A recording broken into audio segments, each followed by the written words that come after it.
Hello दोस्तों, कैसे हैं आप लोग। और आज हम बात करने वाले हैं यूएस के बारे में, इसराइल के बारे में, और जो आज मीटिंग होने वाली है नेतन्याहू की और डोनाल्ड ट्रंप की, इसके बारे में। सबसे पहले आपको बताऊं कि जब से डोनाल्ड ट्रंप प्रेसिडेंट बने हैं यूएस के सेकंड टाइम, जो फर्स्ट लीडर उनसे मिलने वाले हैं व्हाइट हाउस के अंदर, वो हैं बेंजामिन नेतन्याहू, जो प्राइम मिनिस्टर ऑफ इसराइल हैं और ये बीबी के नाम से फेमस है। इन्होंने आज जो व्हाइट हाउस जाएंगे, ये स्पेशल इनविटेशन दिया गया था ट्रंप की साइड से इनको कि आप आइए और हमसे मीटिंग करिए व्हाइट हाउस में। मुद्दा ये है कि ये बात क्या करने वाले हैं, क्या बात करने वाले हैं। आपको ऑलरेडी पता होगा कि जब ट्रंप शपथ लेने वाले थे, उन्होंने उससे पहले बताया था कि मैं चाहता हूँ कि इसराइल और हमास का जो वॉर है वो रुक जाए, थम जाए।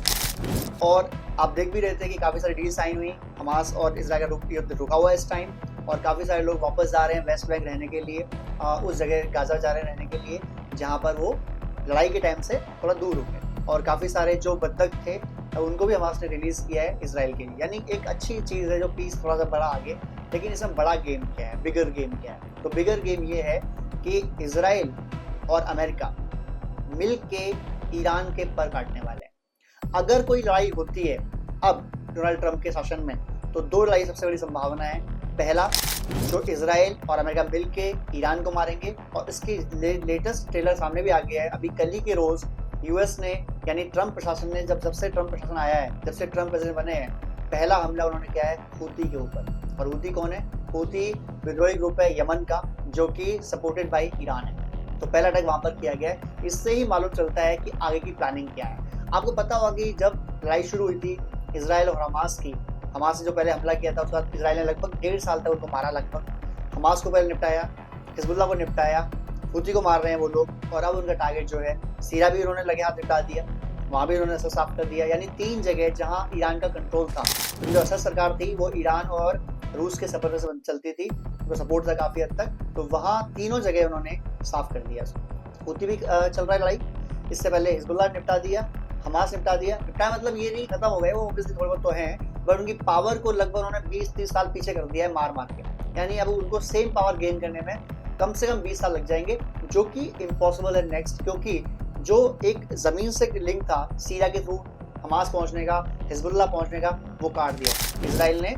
गोलन हाइट्स जो थी सीरिया के एरिया, वहाँ तक कब्जा कर लिया इसराइल ने, जो कि सीधा लिंक बनाता था हमास, हिजबुल्लाह और ईरान के बीच में। यानी कि जो तरीका था लिंक करने का, हथियार भेजने का, वो काट दिया वहाँ। सेकेंड वे ओशन से है, जहाँ इसराइल का, अमेरिका का ऑलरेडी बेड़े रहते हैं, तो वो काफ़ी मुश्किल होता पहले से भी। उसके बाद अब नंबर जो आएगा वो आएगा हूती का, जो ऑलरेडी अटैक चल रहे हैं, और उसके बाद जो लास्ट नंबर आएगा वो आएगा ईरान का। क्योंकि इसराइल कभी चाहेगा नहीं, अमेरिका कभी चाहेगा नहीं कि ईरान के पास न्यूक्लियर बॉम्ब अफोर्ड नहीं करते वो, ना बनने देंगे। ईरान भी तैयारी पूरी कर रहा है। ईरान ने अभी आपको पता होगा कि Su-35 फाइटर प्लेन ले लिए रशिया से, और अपने उसमें शामिल भी कर दिए। इतनी जल्दी से काम किया है कि आ भी गए फाइटर प्लेन, और वो उनके एयरफोर्स में शामिल भी हो गए, दोनों काम हो चुके। तो तैयारी ये भी कर रहे हैं रशिया, ईरान, और पीछे सपोर्ट कर रहा है चाइना। उस साइड से तैयारी कर रहा है अमेरिका, इसराइल, और जो उनके साथ सपोर्ट में करते हैं नेटो वगैरह, वो चलती रहते हैं, वो भी कर रहे हैं। तो अमेरिका का एक बड़ा प्लान होगा, ज़रूर होगा, ईरान को कंटेन करने का।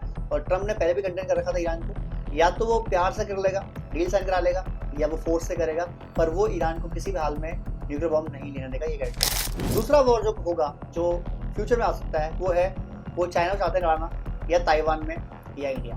क्योंकि अगर चाइना एक बार लड़ाई में उतरता है, क्योंकि चाइना आज तक कोई लड़ाई नहीं लड़ी है, और अमेरिका हर साल लड़ाई लड़ता है लगभग, या लड़ता है या सपोर्ट करता है, तो कई बिलियन डॉलर खर्च करता है लड़ाई के ऊपर, और चाइना बिल्कुल नहीं करता। तो उसी पैसे से वो अपने आप को इंक्रीज करता रहता है। तो अमेरिका चाहता है एक लड़ाई चाइना को लड़वाना। जो ताइवान है वो फिश है उनके लिए, कि आप आइए, हमला कीजिए, फिर आपको हम यहाँ पर देखेंगे कि क्या करते हैं। और एक लड़ाई अगर फंस गया चाइना, तो उसके बाद निकलना नामुमकिन के आसपास हो जाएगा, अपने आप इकोनॉमी पीछे जाएगी। खैर, अब क्या निकलेगा इस मीटिंग से, नेतन्याहू और ट्रंप की मीटिंग जो हो रही है आज, आप लोग क्या लगता है? कमेंट कीजिए, सब्सक्राइब कीजिए, शेयर कीजिए। जय हिंद दोस्तों।